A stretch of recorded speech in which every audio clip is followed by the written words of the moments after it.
The Locked On Podcast Network presents the College Sports Big 3 in 30. The three biggest stories in college sports.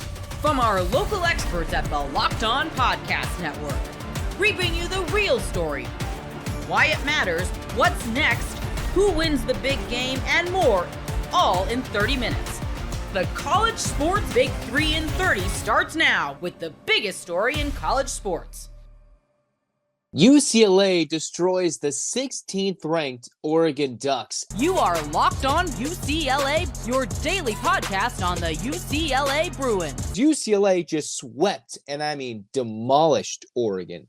Like, flattened the Ducks, all right? I don't know what you're eating for breakfast, but when the Ducks come to town, Eric Daly Jr. has had some of his best games as a UCLA Bruin, almost identical numbers in both games when UCLA has played Oregon, all right? Like, absolutely sensational numbers for Eric Daly Jr. when the Ducks have come to town. But it's not just Eric Daly Jr. UCLA saw a standout play from Kobe Johnson. It's not that Johnson scored a lot.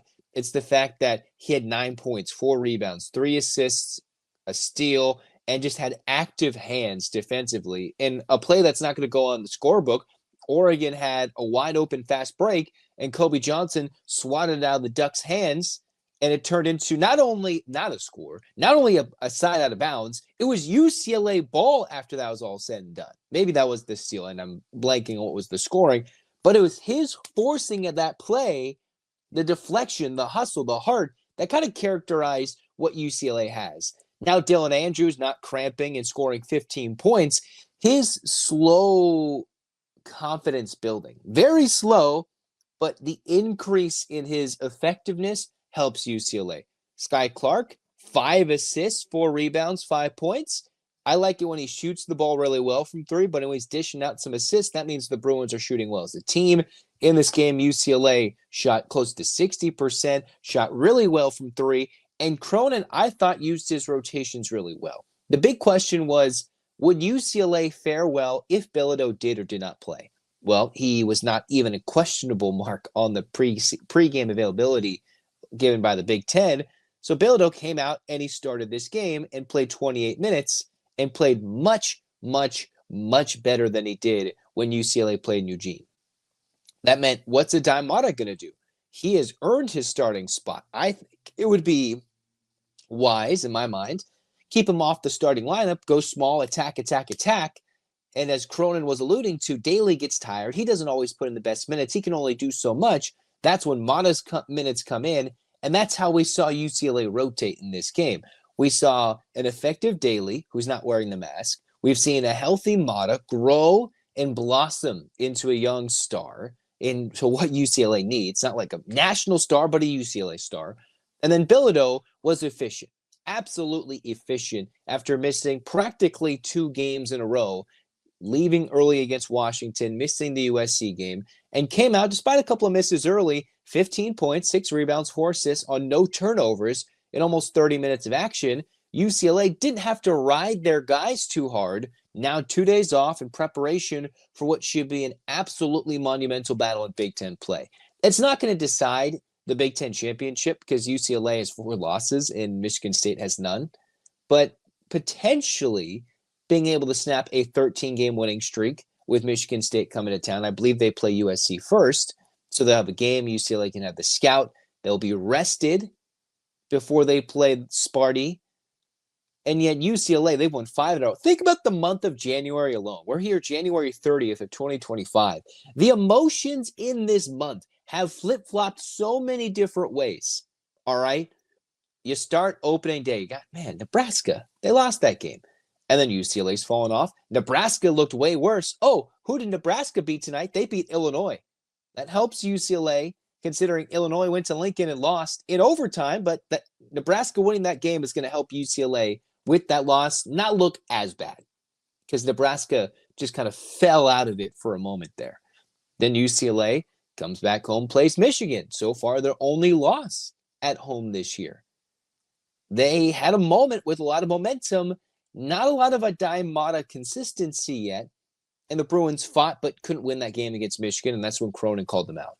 2 ugly L's later, you lose to Maryland. Cronin got axed. And then next thing you know, Maryland's played really, really well since that game. They've almost used that win as a catalyst to their winning streak.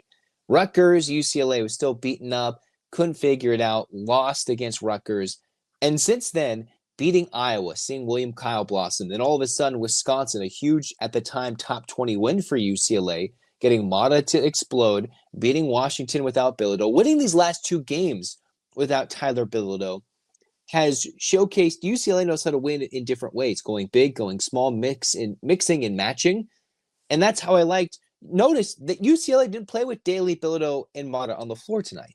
They didn't use those guys on the floor. They're not a good mix. They're not a good mix to play together. They're not a good rotational lineup playing together. But you can play 2 of those guys together, and any which way you move it together, you piece it together, that is a good lineup. A lot of it offensively, but what's made Mata so devastating and impactful on the floor is that he's got 7 points. He had 3 blocks. He had 3 assists, no turnovers. So when the young sophomore turning into almost UCLA's most important player, because UCLA doesn't have any size. They don't have any size in the paint if Mata's not there. They're playing small. They can start small, but this team is not meant to play 40 minutes undersized, and that's how Biddle ate them up earlier. So Mata being able to score. He could have had 10 points if he hit all his free throws, but a couple of rebounds here, a couple of assists, some impactful defense. And it's not just the blocks, it's closing out on the shooters, right? Oregon shot a lot of threes. They shot 23 threes, tried to draw UCLA's big men, specifically Mata, out there. That's why their leading scorer, Nate Biddle, took 6 threes and was only 1 of 6. Some of those closeouts, you're going to leave the shot short. You're going to overcompensate on the arc and miss it long. And not every shot was blocked or affected by a UCLA hand. Oregon was dreadfully cold in this game from downtown. UCLA didn't turn it over. Oregon had more points in the paint, even with UCLA having 20 minutes of Mata off the bench. But they had the game plan with Dana Altman to shoot. And the Bruins forced them away from that. And by the time Oregon maybe could get back in it, Hart and Hustle got it in, and UCLA was making every shot known to man. Daly, I'm pulling up the numbers here for what UCLA did the first time, but the Bruins defensively was an absolute masterclass this time against Oregon, 78-52. Let's let that sink in. They beat them by 26. They practically beat them by 30. And UCLA in this last time they played Oregon, when Oregon was top 12, went to Eugene and beat them. And I'm pretty sure UCLA in any ranking, in any statistical category, should be ranked higher than Oregon. Now, here are Eric Daly's stats in the 2 games against Oregon. All right. Daly in Eugene went 7 of 8, 3 of 4 from downtown, and had 19 points against the Ducks in Eugene. Tonight, he went 8 of 9 with 21 points and was perfect from the line in downtown. 4 rebounds, only 1 turnover in 23 minutes of action, mind you. 23 minutes of action. So if you combine the 2 games, you've got 15 for 17 from the floor. You mix in 40 points, so he's averaging 20 on like 90% shooting, 5 of 6 from downtown, and playing near perfect basketball when Oregon comes to town. That is a matchup made in Daly's and anything. That's a matchup made in heaven for Eric Daly Jr. He has feasted on the Ducks twice. You can't just play a team twice and miss 1 shot, taking 8 or more, and cook them and say that's a fluke. He's done that twice now and just dominated. The difference in this game was UCLA got more help from Tyler Bilodeau. He played terrible the first game. Nate Biddle didn't play as well for Oregon this game. That's because UCLA has their own 7-footer who can make an impact in games now. Doesn't need a double-double. Didn't need to have 5 blocks. He got a few of those, a couple of assists. He had a couple of rebounds, affected the game in several different categories. And even though he missed most of his free throws, that's a big disparity when the opposition's being forced to foul their big men, stop the clock, and let UCLA get into the bonus early. Super Bowl 59 is here. One game, two teams, endless possibilities. And there's no better way to make every play more exciting than with FanDuel Sportsbook. Whether it's predicting the first touchdown, calling the MVP, or even betting on the coin toss, FanDuel makes it easy to get in on the action. With live betting all game long, you can adjust your bets as the game unfolds and feel the thrill from kickoff to the final whistle. The live betting feature lets you stay involved no matter what happens on the field, and the app is super easy to navigate. Plus, knowing that you can place a $5 bet and potentially win $200 in bonus bets for the Super Bowl, that's just icing on the cake. And the one bet you could look at with $5, NBA, Dallas Mavericks travel north to face the Detroit Pistons and are favored, but only just. FanDuel has the Mavs favored by a single solitary point. Download the app or head to FanDuel.com to get started. Bet just $5, and if you win, you'll score $200 in bonus bets. That's FanDuel.com. Bet with FanDuel, official partner of Super Bowl 59. You are Locked On Illini, your daily podcast on the Illinois Fighting Illini. Part of the Locked On Podcast Network, your team every day. Anyone who watched the pregame, the pregame I did of this game itself, I talked about it. I'm like, hey, Nebraska's going to let you shoot a bunch of threes. And if those threes don't fall, this is a game that Illinois absolutely should win. But if those threes don't fall, I can absolutely see them losing. And losing is what they do. 80-74. Illinois shoots, 10 for 42 from three-point land. I think I literally said that stat. If they shoot 40 three-pointers and they only made 10 of them, I think I literally said that in the preview. Oh, my gosh. I wish I'd put a little money on this beforehand. But, Ken, I don't know. I'm at the point now. I don't know if this is your first post game. The crowd, the chat in here knows it. This is what we call a therapy session. For 24 hours, we're allowed to get out whatever hot takes we want, whether it's good or bad, whether you believe it or not. We just went through a roller coaster of a game, and it's been a roller coaster of a season. This may be the lowest of the lows. Nebraska, again, is just a very bad basketball team. And Nebraska was begging you to win this game, and Illinois just couldn't do it.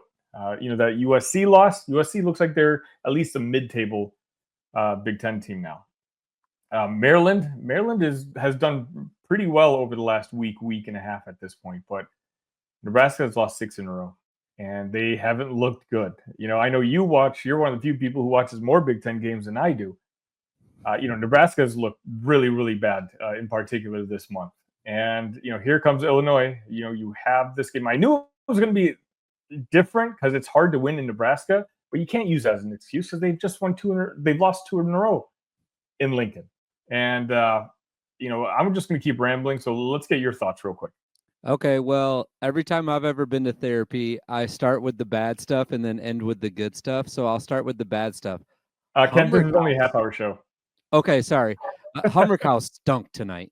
And I feel like he's been stinking massively. Like, he has got to help Jacques Konas a little bit, man. Like, the guy needs some help scoring, and he's getting wide open looks. It feels like the one in overtime or might have been at the end of regulation. I mean, we just finished watching it, so it's a little mixed up to me, but he's in the middle of the paint. He's like 7 feet away from the basket, a wide open shot, and he front ends it. It's like, dude, what are you doing?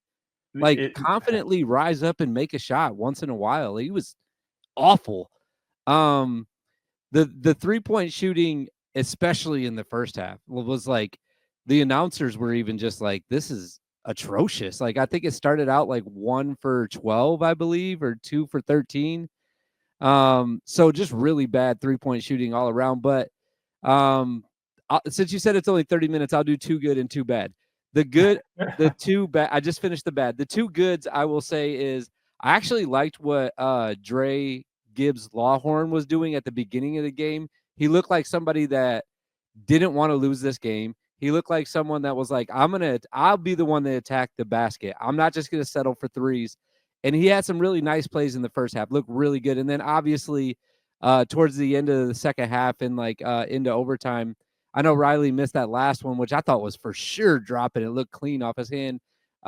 He played really good at the end. Like, he looked like he was like a top player in the country towards the end of that game. So there's my 2 bad and my 2 good for therapy. By the way, I was just cracking a joke when you said I'll talk about all the bad. The joke was that you're not going to be able to fit it in 30 Oh yeah, minutes. no, I know. Yeah, it's just one of those. It's frustrating, and I feel like I always try to be more optimistic when things are bad and more pessimistic when things are going really, really good.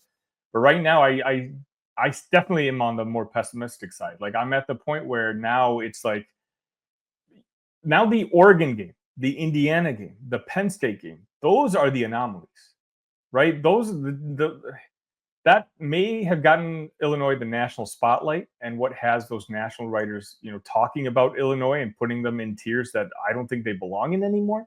But what we saw today, I mean, maybe not this bad, but you're seeing more so like that the average of this team is a good team, clearly not a great team, at least in my opinion. At this point, Michigan State, Purdue are in another tier. I think Michigan is very close to there. Michigan does have their flaws themselves, but I hate to say this, but it's one of those where when you turn over 10 guys on your roster and all these this whole team is young. I think those wins against Arkansas, that win against Oregon, against Penn State, while it was just kind of like a temporary injection of optimism, but now the team halfway through the Big Ten season is starting to play like a team that just turned over 10 guys. And, it's frustrating. And trust me, this is not an excuse that I'm making. Like, this is just, if anything, I'm criticizing Brad because he guessed wrong. I understand what kind of offense he wanted to build, but this team can't shoot three-pointers. And, they can on occasion, but not nearly often enough to win a conference like the Big Ten. And, I understand the whole long-term project is to win in March, but I can't see this team make three-pointers for 6 straight games. I'm not sure if they can make back-to-back. At this point, I honestly think I've readjusted my goals to, hey, let's please make it to the second weekend. Because Illinois, I said this on the last show, they can beat the best teams on their best night. But this is proof that they can lose to the worst teams on their worst. And I'm telling you, Nebraska is not good. They're begging you to win that game at the end. And Illinois just simply wouldn't. Yeah, the thing that stunk about it, from an Illinois standpoint, is that I didn't even think, defensively, I thought Nebraska played really well. They had a lot of energy on defense, but they were just as bad shooting throughout this game as Illinois was. And it was like they couldn't take advantage of what Illinois was giving them. It felt like they were missing bunnies. They were missing shots left and right. I mean, that Wooster kid, they were basically giving him 7 feet. He could not make a shot. He finally ended up hitting 1 3, but and then that step in towards the end. But Nebraska was not good. They haven't been good all year. The home court advantage thing is not a real thing anymore. To your point, they just lost 2 in a row there. So this is a game that it's not like one that Illinois needs. It's not like, we have to win every single game, but it's one that you don't want to lose, though. You do not want to lose to a team like this. And, I have to give Nebraska a little bit of credit. Towards the end, the momentum was all shifting to Illinois, and they came back out in overtime and played really well. So tip my hat to them on that. I think that the biggest problem, though, as I'm rambling now, it feels like the interior defense is obviously a problem. I always say his name wrong. Ivisic, yeah. Okay. I understand he's gone. I said this after the Maryland game, though. At some point, these kids have to have some pride. The guys that are there have to have some pride and say, we're not going to get scored on down low. That kid from Nebraska, Morgan, I've never heard his name before this evening. And when Morez got his 3rd foul, you could see that he was being a little bit more tentative on defense, and I understand that, but that guy making post moves and scoring down low should never happen ever. I don't know. Yeah, Morez is one of the few guys who I actually think was a decently bright spot with the rebounds he was grabbing in the time, and he deflected a lot of shots. 3 blocks on this game. One really cool block, by the way. The 2-handed block was awesome. Yeah. I said this in the Discord. By the way, if any of you are not in the Discord, we're having one tonight. Let's just say that while we were watching this game. you can really see how the team missed Ivicic just because of what Brad says. Like, he's the quarterback on defense. And so how many baskets did Nebraska get right at the rim? Whether it's an inbounds play, just someone back cutting and getting an easy layup. Usually Tommy's back there letting whoever know, hey, this is coming. And that communication just wasn't there today. Super Bowl 59 is here. One game, two teams, endless possibilities. And there's no better way to make every play more exciting than with FanDuel Sportsbook.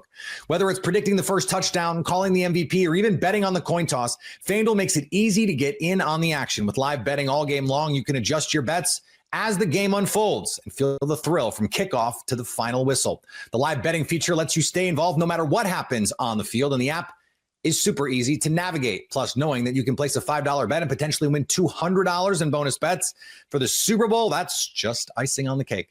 And the one bet you could look at with $5, NBA, Dallas Mavericks travel north to face the Detroit Pistons, and our favorite, but only just, FanDuel has the Mavs favored by a single solitary point. Download the app or head to FanDuel.com to get started. Bet just $5, and if you win, you'll score $200 in bonus bets. That's FanDuel.com. Bet with FanDuel, official partner of Super Bowl 59.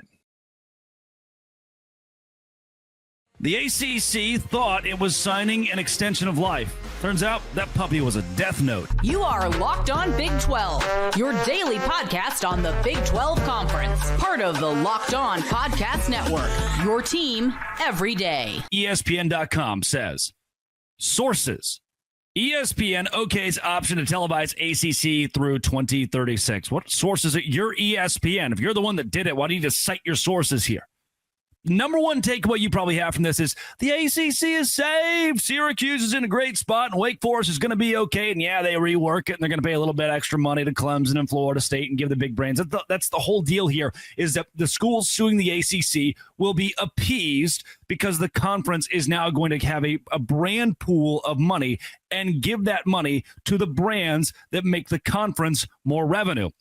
Now, this sets an ugly precedent in college sports that in a couple of years, BYU can make a whole lot more money than Cincinnati in the Big 12, or a Texas Tech can make a whole lot more money than a TCU. But that's not even the worst part of this. That's not where the Death Note thing comes in. By the way, if you hit subscribe, I get to keep my job. Here's where the Death Note comes in, reading at tigernet.com.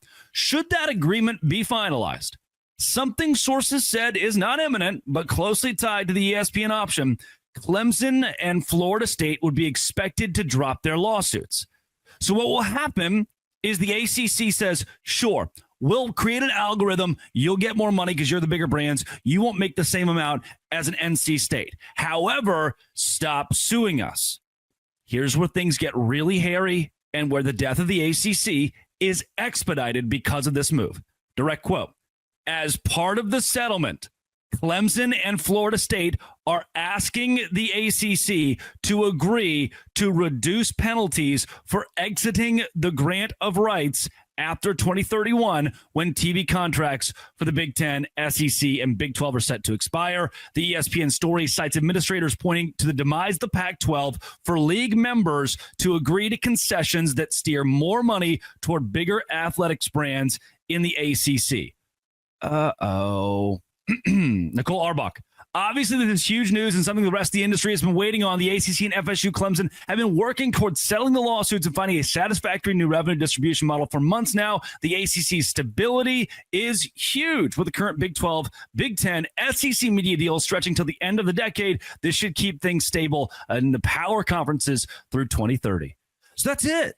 You've signed an extension, right? You're a 23-year-old basketball player, and the organization comes to you and says, hey, we'll sign you for the next 5 years. But after that, you can never play basketball again.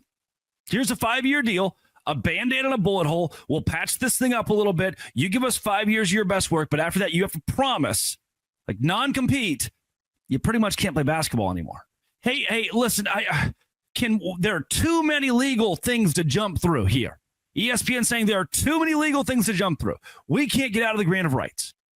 Could you just take this for a few more years, and then when we rework the Big 10, the SEC, the Big 12, at that point, we'll figure it out. Because I can tell you, that no matter, I mean, they haven't released the official numbers of what's going to go in the brand pool, but there's still a $25 million gap yearly from TV revenue between schools in the Big Ten and the ACC, or schools in the SEC and the ACC. And I don't think the brand pool is going to fix that. What's more, there will be auxiliary brands like NC State that aren't terrible, Georgia Tech that are not terrible, that are going, hey, wait a second. Why are we making less money now? We do the same games. We play the same amount as these guys. NC State's saying, hey, we've won more football games in the last 10 years than a Miami. SMU's going, what did we just join? Cal and Stanford saying, wait, there's a brand pool now and they get a ton of money and we don't? Again, this is where a BYU or a UCF or a Baylor or an Arizona State would be pissed off when they find out Arizona or Colorado will make twice as much money or whatever the number may be because their brand is bigger. Like, yeah, okay. Then the simplest way to do this, to not tick everybody off, is for Florida State and Clemson just to go through with their settlements. Just to go through with this, break the grant of rights, settle, and leave. But instead, we said, hey, before we do that, let's create a firestorm for 5 years prior to 2030 when everything's reworks. And then after that firestorm's over, everyone hates each other so much, it'll be real easy to just get you guys out. We'll just write in there that, hey, you know what? We'll rework this thing in 2030 and give you a discount. Can you just hang on for a second? So when we talk about stability with the ACC, and a lot of ACC pundits, a lot of national pundits are going to come to you and say, it's the day that college football was saved. Realignment is killed and expansion is killed and college football lives on today. That's not exactly how this is worded.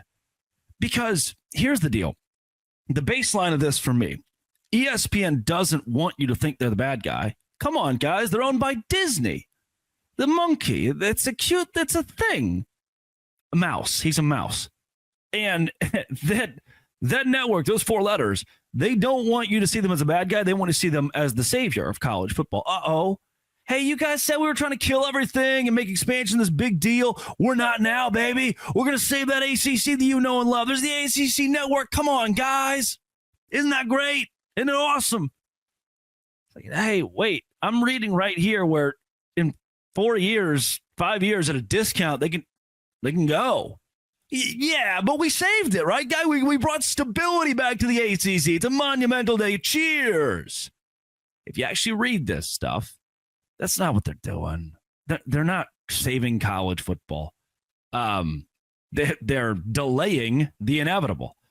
ACC Commissioner Jim Phillips, this is per On3, got this option through value adds in the form of future matchups in football and basketball that includes potentially continuing their connection in ways with Notre Dame in the future. Hale also broke down the new proposed revenue model that could look like alongside their success initiatives. It's not official yet. It could be something, that with this deal continuing for the next decade, what makes all courtroom problems eventually go away. Would do so by shrinking the difference to only a few $1 million annually in revenue from teams the ACC to the ones in the SEC or the Big Ten. So that brand fund is what they're leaning on. They're leaning on a brand fund, and also whatever will pay for you to play Notre Dame every couple of years. I'll give you a non-conference game against that NBC school, and whatever. On3 continues. The ACC was mostly accepted to remain under contract with their rights at ESPN into the 2030s. Even so, this deal, with much to still make official, could better set the conference up on a better foundation for the future with what this could mean for its schools moving forward. That I don't disagree with. That I don't. There can be a foundation here of the teams that are so peeved off at ESPN, a la Texas Tech, Baylor, TCU, and they got left behind with the 8 teams left in the Big 12. They were so ticked off at Texas and Oklahoma, they said, fine. You know what we're going to do? We're going to create our conference. We're going to build it back. And maybe that's the way that these ACC schools go. Maybe the foundation's there. But I can tell you this. You've just given an out, in the near future, a pretty clear out. Like I could go to college. And you remember when you were in college, it was a quick 4 years. Go to college, graduate, and that's the timeline. So we're all starting off right now. It's the summer before a freshman year of college for us. And we're about to get it. We're about to, when we graduate, we walk that stage, that's when all of this is going to blow up. It's that soon. So yeah, I mean, what did you fix? You gave him hope for a little bit?